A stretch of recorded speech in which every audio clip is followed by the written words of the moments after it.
그릇의 가치는 그것에 무엇이 담겼느냐가 결정합니다. 외모가 좀 보잘것없어 보여도 그게 꽃이 담기게 되면 꽃바구니가 됩니다.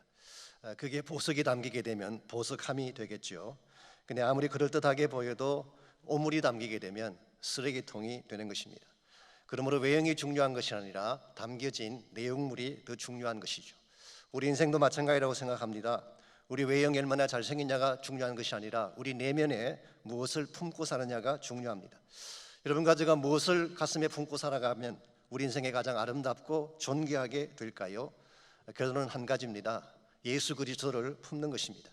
예수님은 하나님의 영광이요 하나님의 능력이기 때문에 예수님을 담고 사는 자는 어떤 상황이 있는 케이스든 상관하지 아니하고 빛난 인생으로 살아갈 수가 있습니다. 혹시 아실지 모르지만 조회장의 선교회라는 선교회가 있습니다. 우리 김홍덕 목사님이 이끄시는 선교단체이죠.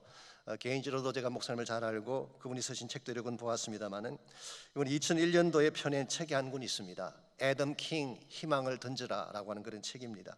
애덤 킴이라는 사람은 한국에서 태어난 아이입니다. 원래 그의 이름이 오인호인데요. 태어날 때 무릎 아래에 뼈가 성장하지 않는 특이한 질병으로 기형아로 태어났습니다. 발바닥은 뒤집혀 있고 발가락은 엉켜 붙어 있기 때문에 걸을 수가 없습니다. 그래서 할 수 없이 나중에 두 다리를 절단하게 됩니다마는 참 가슴 아픈 사실은 이 불구의 아이를 버려두고 생모 되시는 분이 집을 나간 것입니다. 그때 그 아이의 마음이 얼마나 아팠겠습니까? 육체가 깨어진 아픔도 힘들었겠지만 엄마에게 버림받았다는 상처가 아마 지워지기 힘들 것입니다.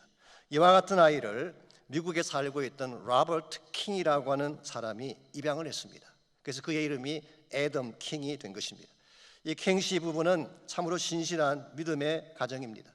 그분에게 12명의 자녀가 있는데요, 그 중에 9명이 입양한 아이들이라고 합니다. 이걸 보면 얼마나 그분들의 삶이 신실한지를 짐작해 볼 수가 있겠죠. 이 킹씨 부부가 이 아이를 미국으로 데려와서 두 다리를 잘 수술을 하고 거기에 타이타늄으로 만든 철각으로 만든 의족을 붙여주어서 걸을 수 있게 만들었습니다. 무엇보다도 그 아이에게 말씀을 가르치고 사랑으로 품고 기도했습니다. 결과적으로 그 아이 가슴 속에 예수 그리스도가 심겨진 것이죠. 그때부터 이 애덤의 인생이 달라지기 시작했습니다. 외형을 보게 되면 애덤 킹은 분명히 깨어진 질그릇입니다. 두 다리는 잘려버렸고 제대로 걷기도 힘든 그와 같은 상태에 있는 사람인데, 더구나 잃어버린 이름, 자기 엄마에게 버림받았다는 그 상처 때문에 몸과 마음이 다 상해버린 그런 아이인데, 그런데도 불구하고 이 아이 얼굴은 항상 밝았고 자신감이 넘쳤습니다. 야구를 좋아했기 때문에 야구를 시켰는데요, 한 번도 자신의 다리를 숨긴 적이 없대요.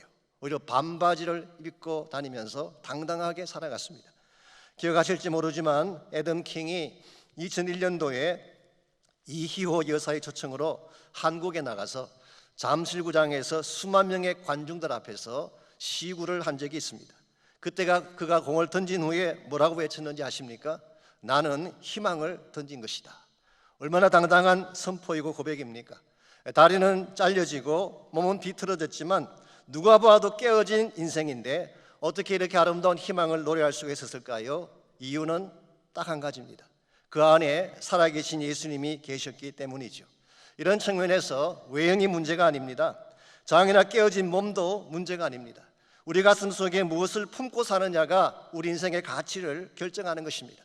아무리 부족하고 연약해 보이는 인생이라도 예수 그리스도를 품고 살게 되면 누구나 보석같이 빛난 인생이 될 수가 있고 희망을 노래하게 되는 것입니다. 이런 의미에서 우리가 물어야 될 가장 중요한 질문은 우리 인생의 최대 가치요 최대 보배이신 예수님을 가슴에 품고 사는가라는 질문입니다. 여러분이 예수님을 마음속에 품고 살게 되면 어떤 열매들이, 어떤 능력들이 여러분 삶을 통해 나타나게 될까요? 오늘 본문에 보시게 되면 우리가 예수님을 가슴에 품었을 때 우리 모두가 누릴 수 있는 능력이 어떤 것인가를 잘 소개하고 있습니다. 먼저 7절 말씀 보시면 우리가 이 보배를 질그릇에 가졌으니 이는 심히 큰 것은 하나님께 있고 우리에게 있지 아니함을 알게 하리 함이라고 했습니다. 사도 바울은 여기서 우리 자신을 질그릇으로 비유를 하고 있습니다. 신약이든 구약이든 성경을 보게 되면 우리 인생을 질그릇으로 비유한 말씀이 많이 나옵니다. 예레미야 18장에도 나오고 있고 이사야 64장에도 기록이 되어 있습니다. 예레미야 예가 4장에도 기록이 나오고 신약 성경 디모데후서 2장 20절에도 질그릇이라는 표현이 나오죠. 자, 인생을 질그릇이라고 상징했을 때에 그것이 의미하는 바가 무엇일까요? 첫 번째 의미는 저급한 존재다, 그런 뜻입니다. Lowly origin. 우리는 저급한 재료로 만들어진 존재다. 이것이 바로 질그릇이 의미하는 것입니다. 창세기 2장 7절에 보시게 되면 하나님께서 인간을 창조하실 때 흙으로부터 만드셨어요. 근데 흙 그 자체는 가치가 없는 것입니다. 평범한 것입니다. 그런데 그 흙으로 만든 인간의 코에 하나님의 생기를 불어넣어 주셨을 때 생명이 되었다. 그때부터 가치 있는 존재가 된 것입니다. 그러므로 생기가 들어가기 전까지 인간 자체는 저급한 존재일 수밖에 없습니다. 두 번째 의미는 잘 깨어지는 존재다, 그런 뜻입니다. 쉽게 부서지고 쉽게 상하게 되는 것이 질그릇의 본성이죠. 사실 우리 인간이 그렇지 않습니까? 대단해 보이지만 조금만 상처를 주어도 깨어지게 되고 작은 신을해도 무너지는 것을 볼 수가 있습니다. 파스칼이 인생을 이렇게 묘사한 적이 있습니다. 물 한 방울 한숨의 공기로도 죽일 수 있는 것이 인간이다. A drop of water, a breath of air can kill him. 물방울 한 개를 가지고도, 한숨의 공기를 가지고도 죽게 할 수 있는 것이 인생이라고 할 때에 얼마나 인생의 실존이 연약한 것입니까? 실제로 요즘 우리가 겪고 있는 코로나 사태를 한번 보십시오. 눈에 보이지도 않는 바이러스 하나 때문에 수십만 명이 목숨을 잃지 않았습니까? 전 세계 경제가 다 마비가 되고 세계 최강국이라는 미국 자체가 속절없이 흔들리고 있지 않습니까? 이런 면에서 질그릇 인생은 약한 존재예요. 저급한 존재인 것입니다. 그런데 이 질그릇에 보배가 담기면 달라진다는 것입니다. 질그릇 자체는 아무 가치가 없지만 그 안에 담긴 보배 때문에 엄청난 변화를 경험하는 존재가 된다는 뜻입니다. 여기서 말씀하는 보배가 과연 무엇일까요? 어떤 분은 이것을 복음이라고 해석하기도 하고 또 어떤 분은 말씀이다 그렇게 해석하기도 하는데 일리는 있습니다. 오늘 본문의 문맥상 앞절인 5절과 6절을 보게 되면 여기서 말하는 보배는 앞에서 언급한 부활하신 예수 그리스도를 지칭한다고 보는 것이 더 옳을 것입니다.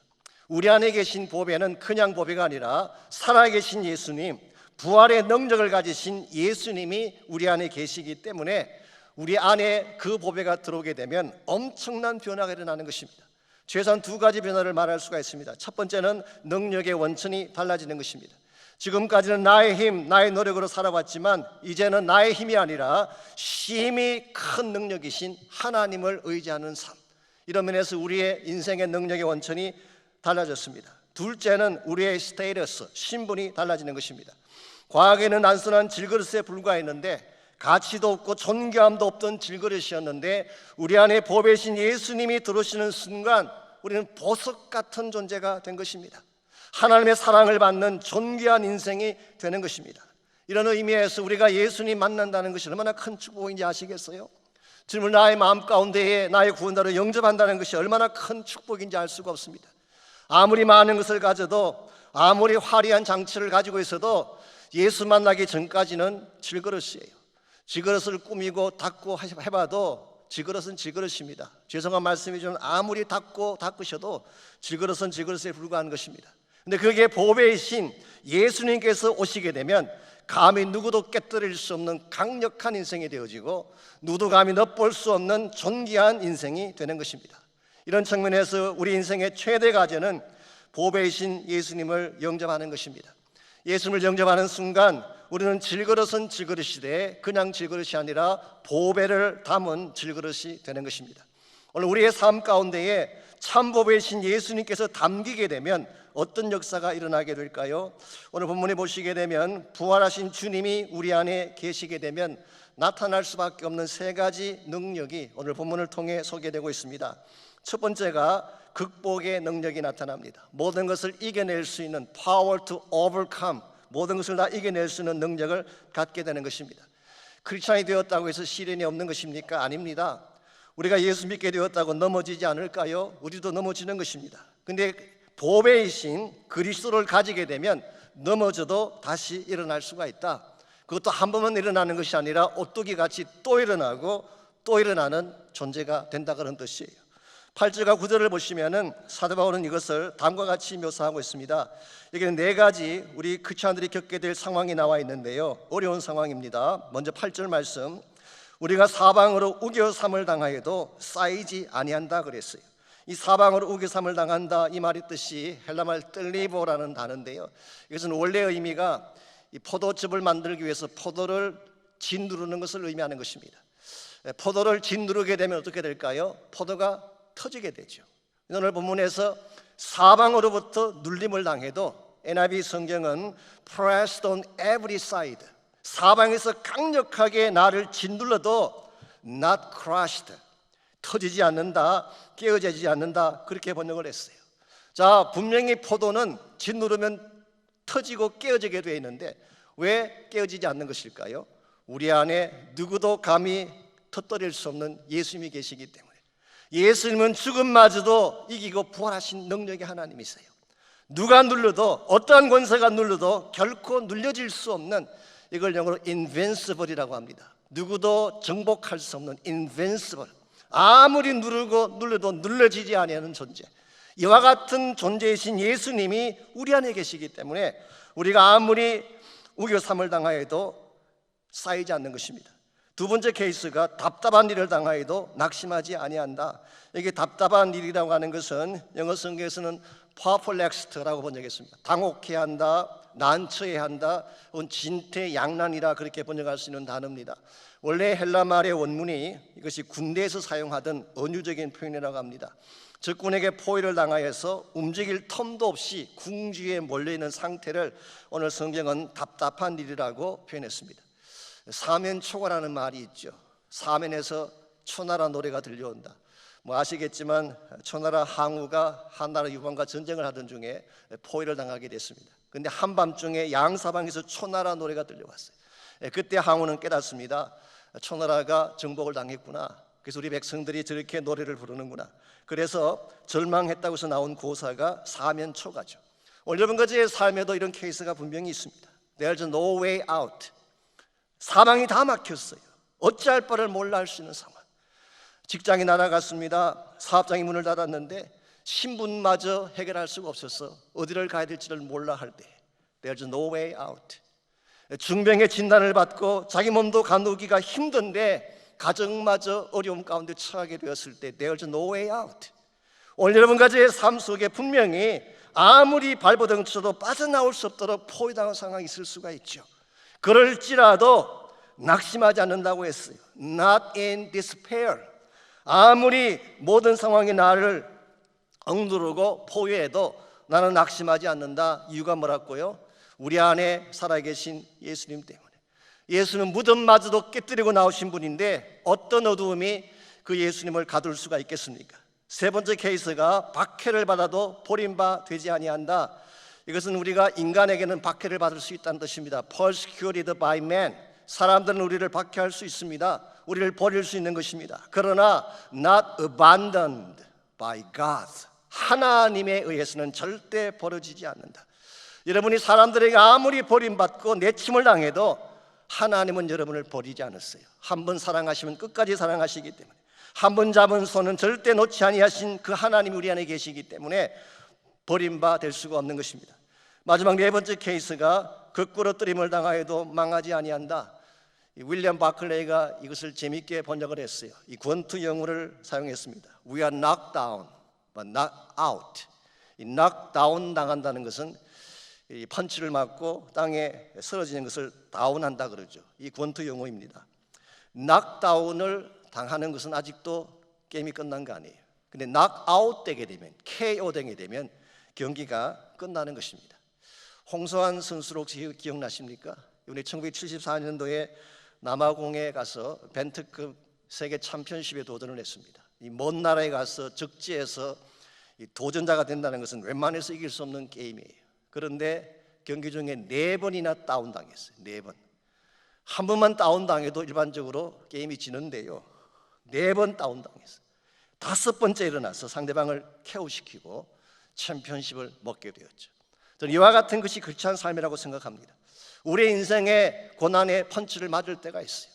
어디서 날아오는지도 모르는 그 펀치를 맞고 다운될 수가 있는 것입니다.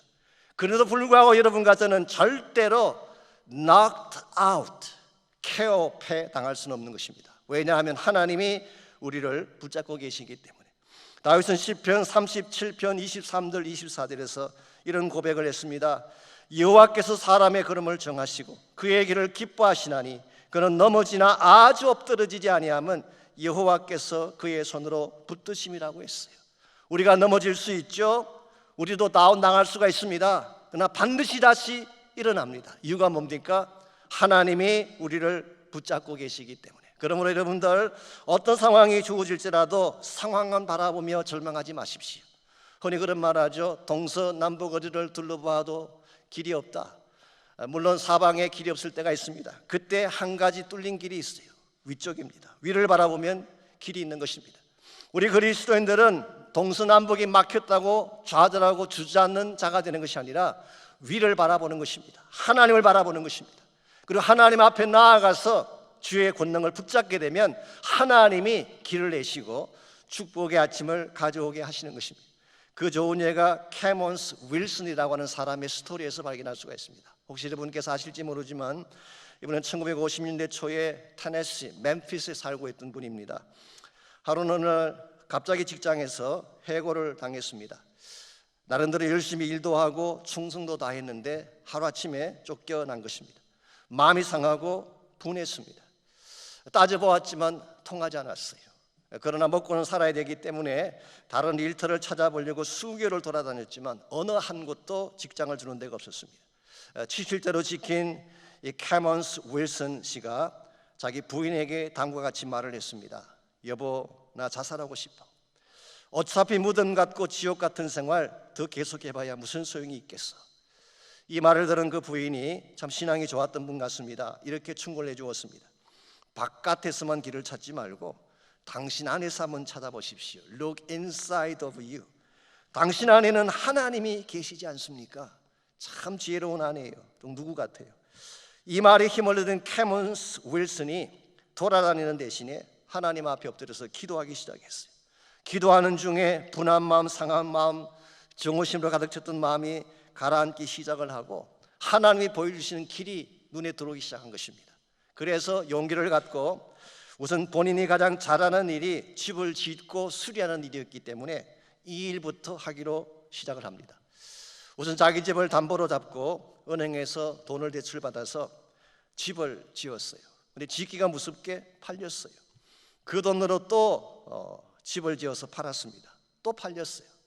그래서 규모가 점점 커져가면서 집을 건축해 파는 회사를 설립하게 되고 한 번은 여행을 하던 중에 호텔에 들어갔는데 가격은 비싼데 불편한 호텔을 보면서 아니 좀 편리하고 가격도 싸고 깨끗한 호텔을 만들 수가 없을까. 그래서 이분이 그때부터 사람들이 편하게 머물 수 있는 호텔을 짓기 시작했어요. 미국 곳곳에.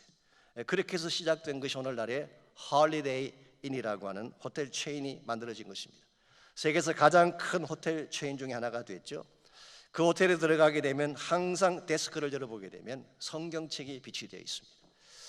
하나님 앞에 길이 막혔다고 기도했더니 하나님은 길만 열어주시는 것이 아니라 더 형통하게 만들어주셔서 위대한 사역의 열매를 남기게 하신 것입니다.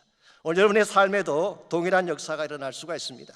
사막이 막혔기 때문에 울고 불고하기보다는 하나님께 나가서 기도하시기 바랍니다. 내 안에 이미 능력으로 임재해 주신 예수 그리스도를 붙잡고 기도하게 되면 하나님의 길도 열어주시고 답답한 심령도 풀어주실 줄 믿습니다.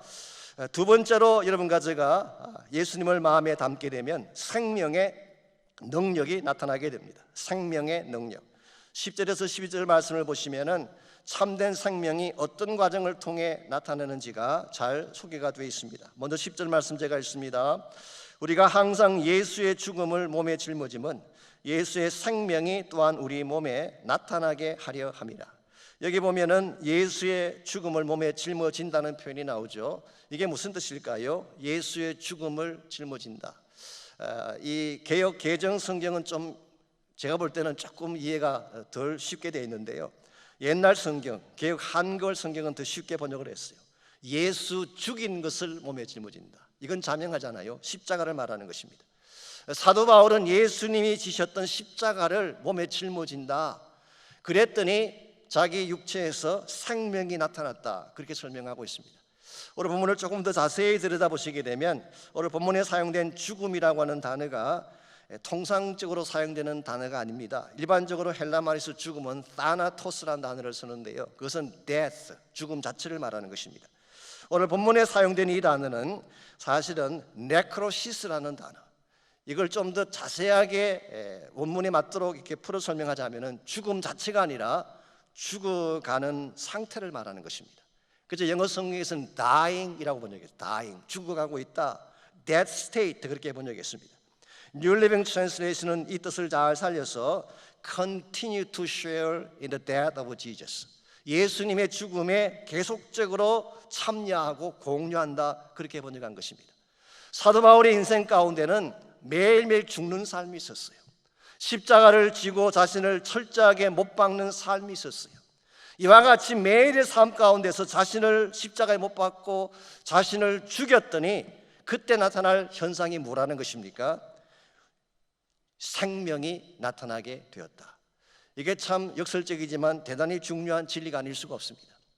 부활이라고 하는 것은 십자가가 없이는 일어날 수가 없는 거예요. 십자가가 선행될 때에 부활의 사건이 있는 것처럼 오늘 여러분과 제 삶 속에도 십자가 지는 삶이 있을 때에 우리 삶 가운데에 생명의 능력이 나타나는 것입니다. 두 가지 차원에서 생명의 능력을 소개하고 있습니다. 첫 번째는 우리 몸에 나타날 생명의 능력, 11절도 마찬가지죠. 예수의 생명이 우리 죽을 육체에 나타나게 된다, 그렇게 말씀하셨어요. 나를 죽이게 되면, 나의 옛 욕심을 다 죽이고 나의 증과 욕심을 다 십자가에 못 박게 되면 내 육체 가운데에 부활의 생명력이 나타나게 된대요. 이 능력이 나타나게 되면 우리 안에 있는 질병이 떠나가는 것입니다. 우리 몸을 괴롭혔던 모든 것들을 이겨내게 되는 것입니다. 우리가 나를 십자가에 못 박게 되면 내 육체 안에, 내 삶의 영역 안에서 생명의 역사들이 일어나는 것입니다. 여기서 끝나지 아니하고 두 번째 차원이 사역 현장에서 일어나는 생명의 열매입니다. 12절에 그 사실을 기록합니다. 그런즉 사망은 우리 안에서 역사하고 생명은 너희 안에서 역사하느니라. 이걸 좀 풀어 설명하면 이런 뜻입니다. 바울이 고린도 성도들을 위해서 죽음에 이르도록 고생을 당했어요. 채찍도 맞고 고난을 당했습니다. 그 결과 고린도 성도들 마음속에 생명의 꽃이 피어나게 되는, 우리가 희생하게 되면, 우리가 우리 자신을 죽이고 십자가를 지게 되면 우리 때문에 복음의 열매가 곳곳에 일어나게 되는 사실을 말하는 것입니다. 이런 의미에서 여러분과 제가 진정한 의미에서 생명의 열매를 창출하기를 원한다면 먼저 뭐가 선행되어야 될까요? 내가 죽어야 되는 것입니다. 나의 뜻을 못 박아야 됩니다. 나의 고집을, 평안하기를 좋아하는 이기적인 나의 마음을 십자가에 못 박지 아니하면 하나님이 진정 부어주기를 원하시는 생명의 역사를 맛볼 수가 없어요. 그러므로 정말 우리의 삶 가운데에 가는 곳곳마다 생명의 꽃이 피기를 원한다면 죽어봐야 돼요. 내려놓을 줄 알아야 돼요. 그때 진짜 하나님의 역사를 체험하게 되는 것입니다. 어쩌면 우리 삶 가운데에 하나님 사이에 기적이 나타나지 않는 이유, 이 교회 사역 가운데에 기적이 나타나지 않는 이유, 어쩌면 그것이 우리가 덜 죽어서 그럴 가능성이 많습니다. 진짜 죽게 되면 내가 죽는 그곳에 생명의 꽃이 피는 것입니다. 가정의 문제도 마찬가지입니다. 가정에 왜 문제가 생기느냐? 십자가 짐이 없기 때문이에요. 남편은 남편의 주장만 하고 아내는 아내의 주장만 하면서 서로 이기려고 하면 남는 게 뭘까요? 상처밖에 없는 것입니다. 제가 오래전에 결혼 주례를 하는데 결혼 주례 중에 신랑 친구가 나와서 축사를 했습니다. 본인을 소개하기를 결혼한 지 10개월 되었다고 소개했어요. 그래서 본인이 그래도 10개월 먼저 결혼했으니까 선배랍시고 이런 충고를 자기 친구에게 해주었습니다. 내가 10개월 동안 결혼 생활하면서 깨달은 최상의 교훈이 있다. 그 교훈이 뭐냐? 지는 것이 이기는 것이다. 제가 속으로 아니 결혼 10개월 만에 이토록 깊은 진리를 통달하다니 장차 큰 인물이 되겠구나 그렇게 생각했던 기억이 있습니다. 모르겠어요. 진짜 그렇게 사셨는지는 모르지만 사실은 쉽지 않습니다. 죽는다는 거 쉽지 않아요. 말처럼 쉬운 게 아닙니다. 나의 마음속에 너무나 수렁한 내 자아가 있기 때문에 죽기가 쉽지 않아요. 어렵지만 여러분 자신을 깨뜨리고 여러분 자신을 내려놓게 되면 여러분 인생 자체가 생명으로 가득 차게 되는, 부활의 능력이 차고 넘치게 되는 역사가 일어나는 것입니다. 이와 같이 질그릇 같은 나의 인생이지만 이 질그릇 속에 참보배신 예수님께서 오시면 우리는 모든 것을 극복할 수 있는 능력을 갖게 됩니다. 두 번째는 생명의 능력을 가지고 가는 곳곳마다 생명의 역사를 나누게 됩니다. 마지막 세 번째로 우리에게 주어질 능력이 믿음의 능력. 질그릇 인생 속에 주님께서 임재하시면 믿음의 능력이 나타나기 시작합니다. 13절 말씀 보겠습니다. 기록된 바 내가 믿었으므로 말하였던 것 같이 우리가 같은 믿음의 마음을 가졌으니 우리도 믿었으므로 또한 말하노라. 내가 믿었으므로 말하였다. I believed, therefore I spoke. 참 귀한 말씀입니다. 대단한 선포라고 저는 생각합니다. 저는 개인적으로 이것이야말로 크리스찬 삶의 진수가 아닌가 그렇게 생각합니다. 그냥 하는 말이 아니에요. 그냥 나의 생각을 말하는 것은 나의 오피니언에 불과합니다. 의견에 불과합니다. 내가 읽었던 어떤 사실을 말하는 것은 지식적인 인포메이션에 불과한 것입니다.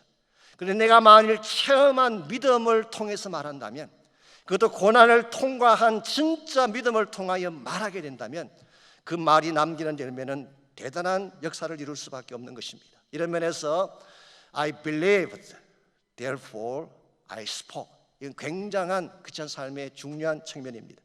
사실은 이 말씀은 시편 116편 10절을 인용한 것이죠. 10절에 이렇게 기록되어 있습니다. 내가 크게 고통을 당하였다고 말할 때에도 나는 믿었도다. 시편 116편의 저자가 누구인지는 정확하지 않습니다. 그런데 3절을 읽어보게 되면 사망의 줄이 나를 두르고 스올의 고통이 내게 이르므로 내가 환난과 슬픔을 만났다고 기록한 것을 보게 되면 무슨 일인지 모르지만 극심한 고난을 통과한 분인 것은 틀림없어요.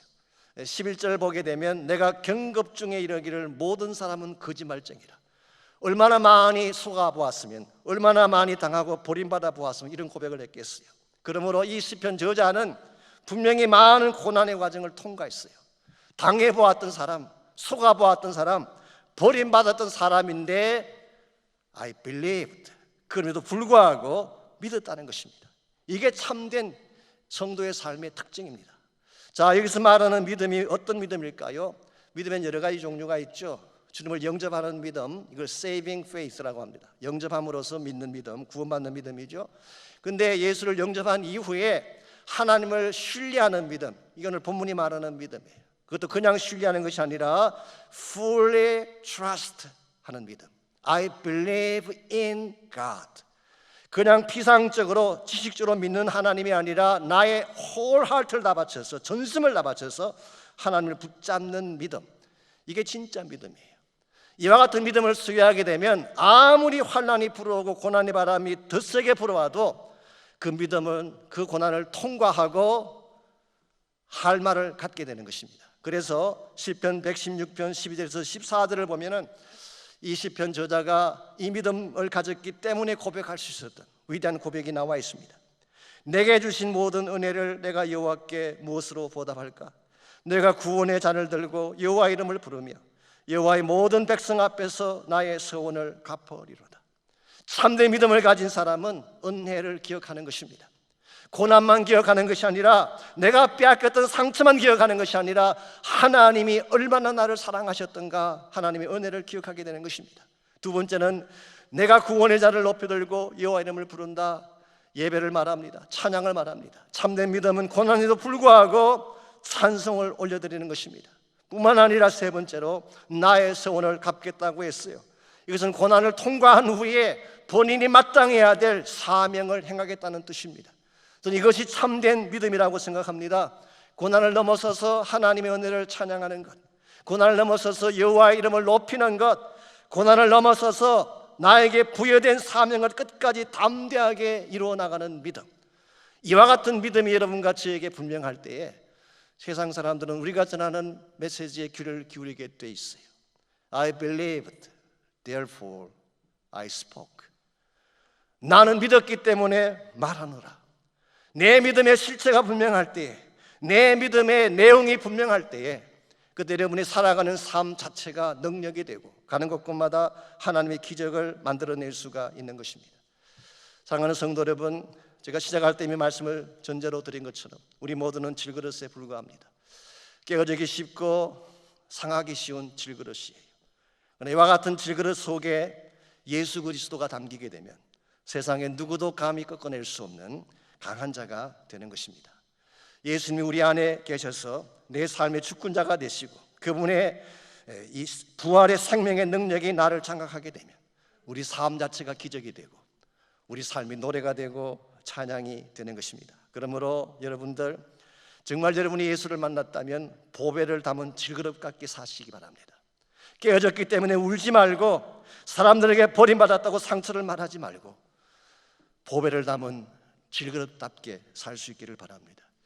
오늘 제가 설교가 끝나면 나눌 찬양이 성명이 자매가 쓴 찬송시인데요, 아신 대로 성명이 자매는 태어날 때 의사가 소뇌를 잘못 건드리는 바람에 뇌성마비 장애자로 태어났습니다. 7살이 될 때까지 누워서 지냈대요.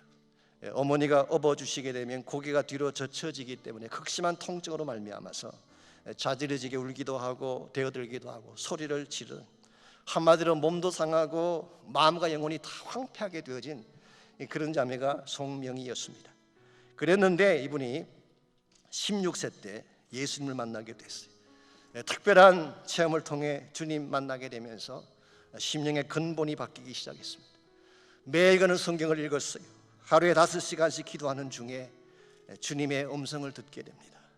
남들이 알지 못했던 신비한 능력을 보게 되고 남들이 알지 못했던 하늘의 음성을 듣게 되고 남들이 경험하지 못한 하나님의 사랑을 체험하게 되면서 그의 가슴에서 터져 나왔던 노래, 그게 바로 나라고 하는 노래입니다. 나 가진 재물 없으나 나 남이 가진 지식이 없지만 나 남에게 있는 건강이 있지 않으나 나 남이 없는 것 있으니 나 남이 못 본 것을 보았고 나 남이 듣지 못한 음성 들었고 나 남이 받지 못한 사랑 받았고 나 남이 모르는 것 깨달았네. 공평하신 하나님이 나 남이 가진 것 나 없지만 공평하신 하나님이 나 남이 없는 것 갖게 하셨네. 여러분, 아무것도 가지지 못한 그 자매가 온몸은 비뚤어지고 자기 스스로 몸도 가누지 못할 그 깨어진 질그릇 같은 자매가 하나님이 공평하시대요. 어떻게 하나님이 공평하십니까? 자기에게 있는 모든 귀한 것들을 다 빼앗아 갔는데 어떻게 공평하십니까? 이 자매가 하나님을 공평하다고 고백할 수 있는 유일한 한 가지 이유가 있다면 그 자매 안에 살아계신 예수님 때문입니다. 여러분과 저의 삶에 이 주님이 필요합니다. 이 주님이 내 마음 가운데 들어오셔서 내 삶의 중심에 계시게 되면 우리도 노래할 수가 있어요. 환경에 상관없이 우리 자체는 깨어진 질그릇에 불과하지만 우리의 심령을 통해 하나님을 높이고 찬양할 수가 있는 것입니다. 저는 여러분 한 분 한 분이 이 찬양의 주인공이 되시기를 바랍니다. 내 안에 살아가신 예수님을 자랑하고 믿었기 때문에 말한다고 하는 이 놀라운 선포들을 가는 곳곳마다 나누시고 그래서 하나님의 영광을 위해 달려가시는 여러분 모두가 되시기를 주의 이름으로 축원합니다.